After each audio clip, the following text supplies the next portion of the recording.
Okay, 7th grade. So, where we're at. Western side of Rome is falling apart. Those barbarian kings and tribes, they came in, they sliced up pieces of the pie, pieces of the cake, they took what they wanted. So the map of Western Europe looks like a bunch of little kingdoms all over it. One of those kings, his name is Charlemagne. Okay, his name is Charlemagne. He's this guy right here. Okay, this guy right here. We're going to talk about him. Okay, because he's going to start doing some kind of Roman-y things. He's going to start getting some nicknames that we're going to debate. Try to figure out if he deserves those nicknames. But he's a barbarian king. He is in charge of a tribe called the Franks. Now what he starts to do is he starts to go to battle with some of the other Germanic tribes. He starts to take over and build a little empire, build a kingdom for himself. Okay, so now that's kind of the first thing, is he is a barbarian. Okay, he's from France areas, comes from this barbarian tribe called the Franks, but he starts to build a kingdom, starts to expand, which is the first thing he does that reminds some people of the Romans. People see this little empire being built and they're like, oh, that kind of reminds me of the Roman Empire. But don't be fooled, okay? Charlemagne, he is a Frank. He is from the barbarian tribes. Now, his nickname, one of his nicknames is Charles the Great. Okay, Charles the Great. And his goal was to take Western Europe, what used to be the Western Roman Empire, and bring it under his rule. Okay, so the people who kind of thought of him as the new Roman, leader, not totally off base, because he did want to take over everything that they left behind, right? His second goal is he wanted all these barbarian tribes, all these kingdoms, to become Christian. And his method of making that happen, one second, folks, is Charlemagne decided he was going to conquer by the sword. Okay, so he was going to take over all of what used to be Western Rome, all of Western Europe, all these barbarian tribes. He was going to take them over, and he was going to make everybody Christian. And he was going to do it through a series of wars. Okay. Now, he fought groups like the Lombards, the Saxons. There's a group of Muslims called the Moors who were living in North Africa and moving up into Spain. He fought some battles with them to try to take over land and to convert them to Christianity as well. Okay. So he's fighting a series of political wars and a series of religious wars in Europe. He eventually starts building an empire for himself.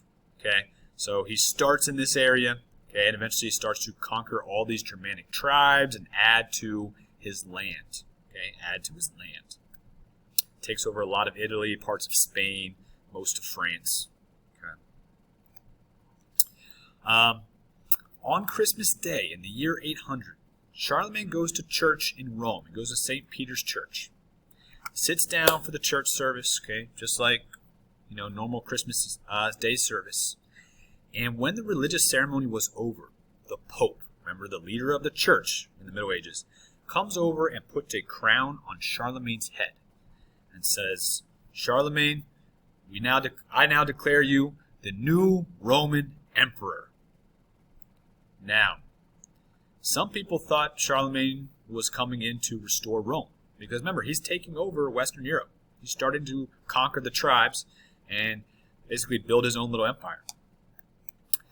But Charlemagne feels a little funny about the title. There's a couple reasons why this title's funny. First off, Charlemagne's not a Roman. Okay, he is a barbarian. He's a Frank, right? So his people fought the Romans for a long time. So he's not a Roman. So it's weird that he's being called a Roman emperor. But it makes a little bit of sense because he's reconquering the areas that were Rome. He's building his own empire. The second thing that Charlemagne didn't like, he didn't like the optics of this. He didn't like the way it looks. Because when the Pope is coming over and putting the crown on his head, it's looking like the Pope is putting Charlemagne in charge. Which makes it look like the Pope is Charlemagne's boss.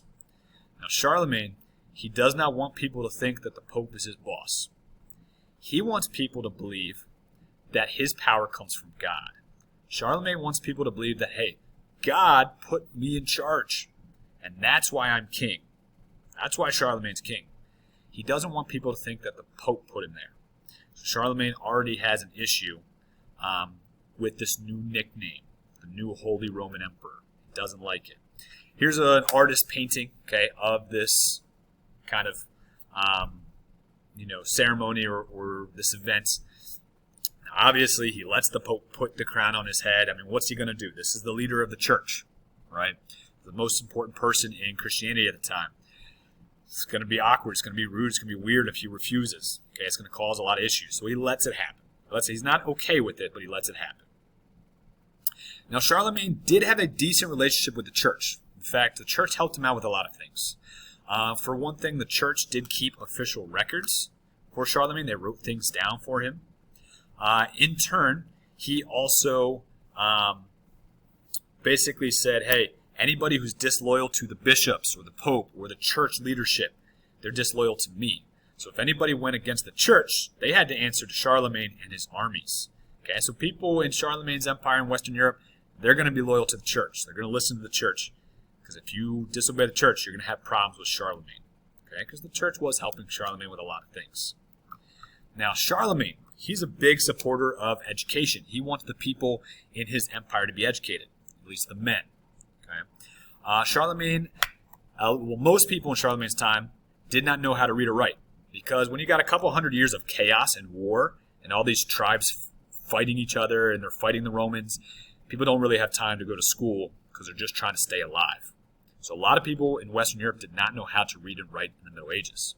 Charlemagne, he thought learning was very important. In fact, he himself could read Latin. He never quite learned how to write, but he was practicing. He was trying to learn.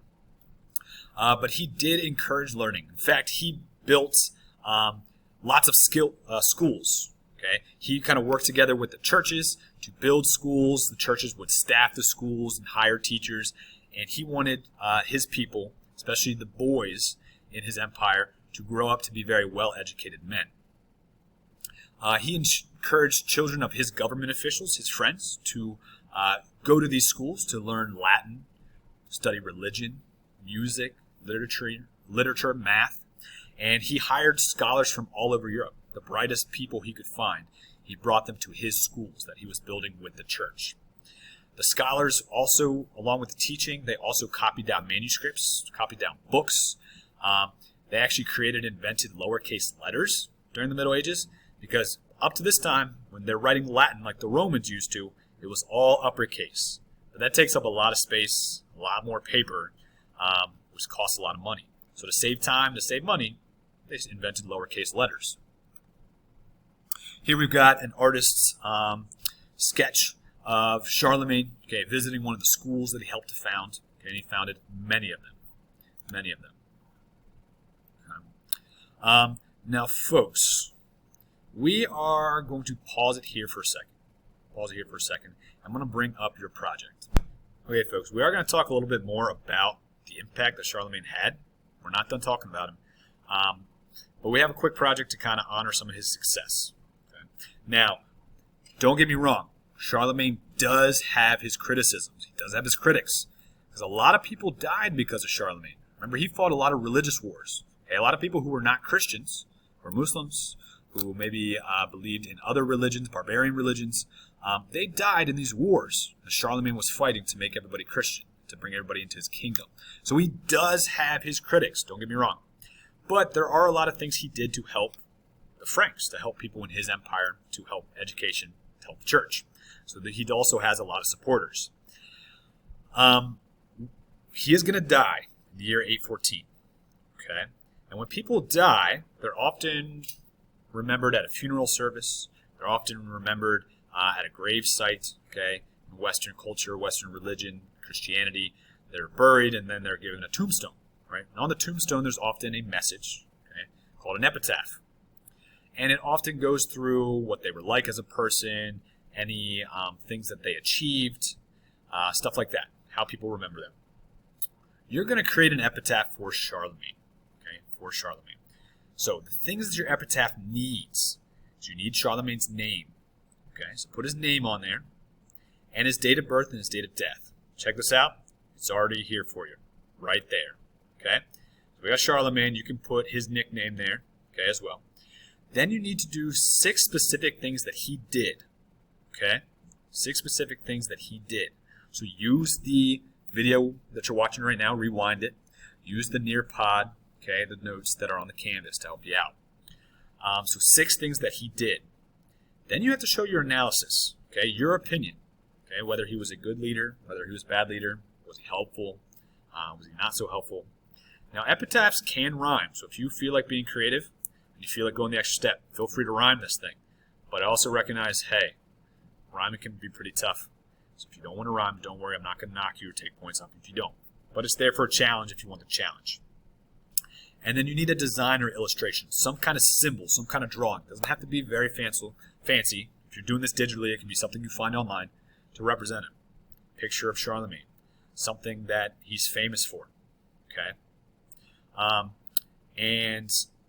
do have a rubric here for you, so you can check out how you'll be graded. On the Classic version, I've got kind of like a big blank thing that you can make. You can do this on Google Docs if you prefer. Okay. If you're doing this on paper, you can draw it, print stuff offline. Really, I'm flexible. Okay, as long as you have the stuff that's on this list. Okay. If you need help or have questions about the Charlemagne project, the epitaph, the tombstone, email me, pull me aside. I'd love to help you, give you some pointers. All right, folks. Good luck.